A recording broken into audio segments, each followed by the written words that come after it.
Hey folks, it's Johnny with Prepper Base 1. If you've been prepping for any length of time, you probably have some extra spare stuff laying around. Or if you like me, got out of the military, brought some kit with you. Or like me, I like military field gear, so I collect stuff here and there wherever I go, and I brought some stuff back from Afghanistan. So you probably have a lot of extra stuff laying around. Now in my case, I decided I needed another rucksack for my morning 2-mile walk. I get up at 5 every morning, go out and walk 2 miles, and I've been using my bug out bag, but that stays in my vehicle, so that's a little inconvenient. So I decided to go through all the extra spare stuff I got and see what I could throw together and see if I could actually put together a poor man's bug out bag with just stuff I have laying around on hand. So stick with me, let's see how I put it together.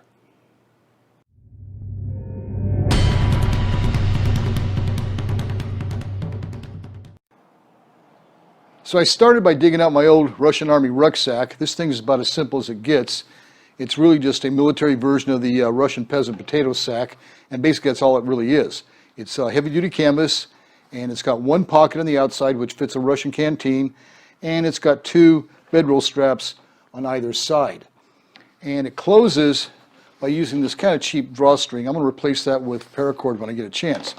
But because it's just a basic strap, I cut out a piece of cardboard to put in it towards the back so that the part that sits against my back is flat. And to close this, all you do is, well, I don't use the strings. I just bunch it up. I'll replace this with paracord again when I get a chance. Wrap it around and just tuck it in. Now the straps themselves are kind of interesting. It's only actually one piece, and it's narrow at the top. And to attach it to the top of the rucksack, you just pinch it together where the narrow part starts to become wider. Put your hand through, grab the thick portion, and basically all you're doing is making a slip knot. Slip it over the top, tighten it up, and you now have your rucksack straps on. It also does come with a chest strap, which actually works pretty good. So all in all, this is actually a pretty comfortable rucksack, and I really enjoy using it. One of the things I like about it too is because it looks so cheap, it probably has some gray man applications. Even though it's OD green, anybody seen you walk around with this, unless they really know what it is, thinks you're probably pretty poor. So now let's take a look at the stuff I'm going to put into it. Okay, for contents, starting with food and water. Water is a high priority for me since I live in Arizona. So I have 2 Russian canteens, and the original covers are brand new. They hold about 1 liter each. I have a spare Czechoslovakian Army post-war canteen that's brand new. I like this felt cover, European style. It always sort of, I don't know, I just like it. This is a Russian paratrooper mess kit in the original cover, original case, brand new. And it has its own 1 liter canteen. So I have 4 liters of water.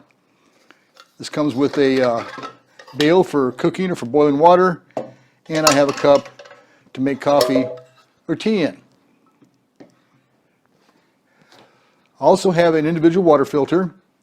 For fire starting, I have some cotton fireballs I made in my last video, matches in a waterproof case, stormproof matches, ferro rod striker, and cigarette lighter. I have a little set of German camping cutlery. I bought it at a flea market about 20 years ago. I think I paid $1 for it. For food, I have 1 GI MRE, and I have 2 of these SOS emergency food packets. Now, I did a taste test video on these, you can see in the playlist. But a lot of people misunderstand these. They advertise as 72-hour emergency rations, but people don't stop to consider they are actually made for people who are sitting in a lifeboat burning up no calories just waiting to be rescued. If you're burning up any calories whatsoever, one of these is not going to keep you going for 3 days. So I got 2 of them. I had a couple extra laying around, so I have those, GI MRE, and I have some coffee and tea packets. And in addition, I got some German Coca-Cola. This is really great stuff. It's not well known in the States. It's very popular in Germany. In World War II, the German military issued them to pilots to keep them awake over bombing raids over London. It's like dark, bitter chocolate with a lot of caffeine, and it's candy on steroids. It's really good stuff. Okay, the final items I have in the kit are a hygiene kit, toilet paper, toothbrush, toothpaste, bar soap, hand towel. I got a USGI first aid kit I brought back from the Army with assorted stuff in it that I would need. I have a little German Esbit cooking kit. I bought this at a flea market in Germany 20 years ago for maybe 50 cents. I thought it was actually World War II issue. That's why I bought it for my German collection. But once I cleaned it up, I found out it was post-war. But it's still, these are still good little cookers. They're still made. And I got the fuel tabs in here. I have a Smith & Wesson Special Tactical I got free from somebody, I forget where. And a little snap leak on it and some paracord on it. I have some paracord. I have a little handy small knife sharpener. I have this little Gerber shovel, and it's a really good little shovel. It's also a hammerhead, driving stakes. Little mini flashlight with spare batteries. And for a knife, I have a Russian AK bayonet. I brought a number of these back from Afghanistan, brand new. These are actually pretty decent knives once you learn how to work with them. It's good, solid, hard steel. You can actually turn it into a wire cutter. And I've actually tried that. It takes a lot of effort to cut wire. You can cut through a chain link fence with a lot of effort.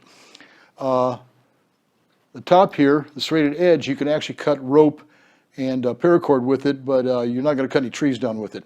The only problem with these is that when they're made at the factory, they only bevel one side of the blade, which makes it difficult to put a sharp edge on.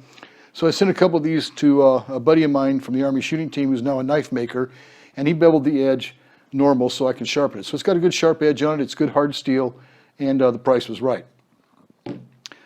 For shelter, this is a Russian Pashpalashka, and it's basically a combination shelter, half, and poncho. I've got it buttoned up in the poncho configuration now. I won't unroll it. You can see tons of videos of these on YouTube. Just put, search Russian poncho or Russian shelter half. So that pretty much does the kit. And I'm going to go ahead and pack it all together and show you what it looks like when it's all packed up. So this is what it looks like put together. You can see the Russian canteen on the outside in the pocket with the other Russian canteen in it.